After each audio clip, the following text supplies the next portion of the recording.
Hello. Today is the first week of the Trump administration. I want to come to you with some student loan news. So, we're going to address what has happened so far. Obviously, this can change into next week, but it seems like student loans is not the hugest priority for the Trump administration, at least not right now. I want to talk about what this means borrowers can expect. What's going to be politicized in the Trump administration in the student loan world versus what's not. And I also want to go over some implications on what borrowers should do if they're in the SAVE program. What are your options? So I want to go over those two things in this video.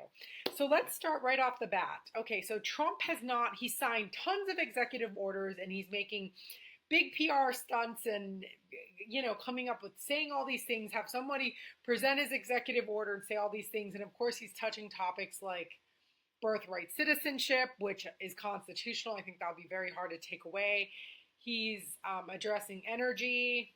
He's addressing, I like federal hiring, gender stuff. All kinds of things that he has felt like for political and PR reasons he needs to put up front.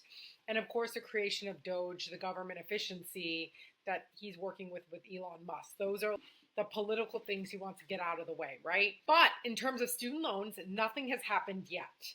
When Biden left office, he tried to forgive as many borrowers' student loans as possible. And the SAVE deferment is supposed to end as of December into January. It's supposed to end. However, under Trump, they basically control the Department of Ed. So they can say people who are on SAVE deferment have to pay interest. They can do that. They can also say the renewal dates for paperwork that keeps on getting pushed off under Biden. They could say, hey, you're required to file your paperwork as soon as the Department of Ed can get their act together in 60 to 90 days. They can do that. There's all kinds of things that the Trump administration can do to make it so borrowers have to file their income soon and update their payments based on their current income, because incomes have gone up a bit, not a ton compared to the amount of inflation we've had, but it's a way to get revenue in for student loans, right? Those are things Trump can do. Right now, he has not done anything. What is likely to happen, though, is that SAVE will get taken away and people will get out of SAVE deferment, and borrowers have to make a decision. Do they want to go into a standard repayment plan, pay as quickly as you can, possibly consider refinancing and getting a private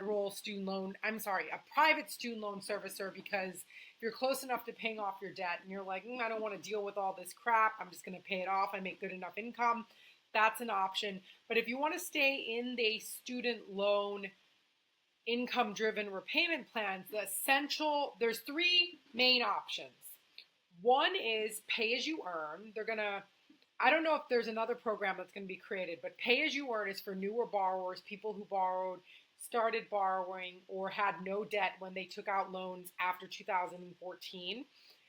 Income-based repayment, which if you're a borrower who borrowed prior to 2014, then income-based repayment is an option. And then for parents who took out Parent Plus loans, there's income contingency repayment. There's a video that I will post here on double loop consolidation for income contingent repayment plans for parents mostly. I'm going to post, there may be some updates that I will do in a future video on that. I'm just going to refresh some people who want access to that video here. I will make updates though, but it's not going to be in this video. It's going to be a separate video. Okay, so those three plans.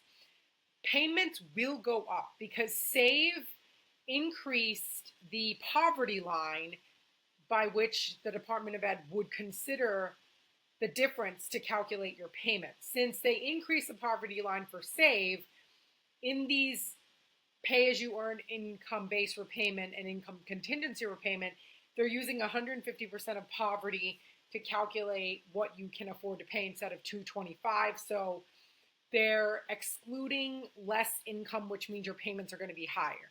And depending if you increase your wages significantly since the last time you filed, your payment is likely to go up. There are things that you can consider. We are in tax season now. I did a video on what can you do during tax season to prepare for repayment. You should definitely check out this video. In fact, I'm going to link it here, link it to the end of this video so you can watch that. But essentially, there are things, especially if you're married, you can do to prepare to enter repayment, especially if you have been on the save pause, okay? If you file your income taxes separately, it excludes your spouse's income. That may be an option.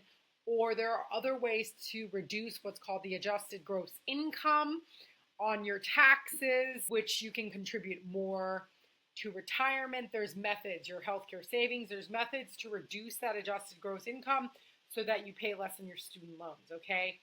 And of course, if you have to refile and you're between jobs and make zero income, that's also a great time to refile if you're trying to go towards the loan forgiveness track, right? So I wanted to talk about those few things as methods to manage your program if your payments inevitably will go up if you were on the SAVE program. I will keep you updated on every single move the Trump administration makes on student loans, because obviously as student loan borrowers, we want to understand the implications and what's going to happen, okay? Let us know if you have any questions, comments. Again, borrower defense has not been taken away yet. So if you want to file into that before that stops or they make a decision to stop that, there's a lot of, I wanted to talk about, I mentioned I want to talk about a couple things. What's politicized, we talked a little bit about already. SAVE, very highly politicized. There are things that are not politicized, like public service loan forgiveness. That's not politicized. So if you are a public servant, buying back your months that you have been on pause is really, really important. It's called PSLF buyback. You need help with that, we can help you. There is also the account adjustment. That's not politicized, basically saying any payments you've made to make sure they've been counted so that you can get access to as much credit towards loan forgiveness as possible. That's not politicized. So those are a few issues that you should take advantage of that we do not believe will be taken away. Number one, because they've been legislated or because they're not political, okay? So I wanted to mention that. Again, PSLF, if you can buy back credits towards your 120 payments of loan forgiveness, you definitely should. Again, we can help with that. And also I wanted to mention, which I did in a prior video, that you can track your payments now on your student aid account. It's under the tab My Aid, I believe. And if you're interested in a video where I show you how that's tracked or where on your account, comment below if you want that video. Comment below if you want more information on PSLF buyback. Comment on the topics you're interested in hearing about so we can provide them. And I can't believe it. It's end of January. Have a great rest of your week, and we're here to support you. If you do want advice or information on what you should do after SAVE or to prepare for SAVE, myloansense.com. We are here on standby to support you on your payback journey.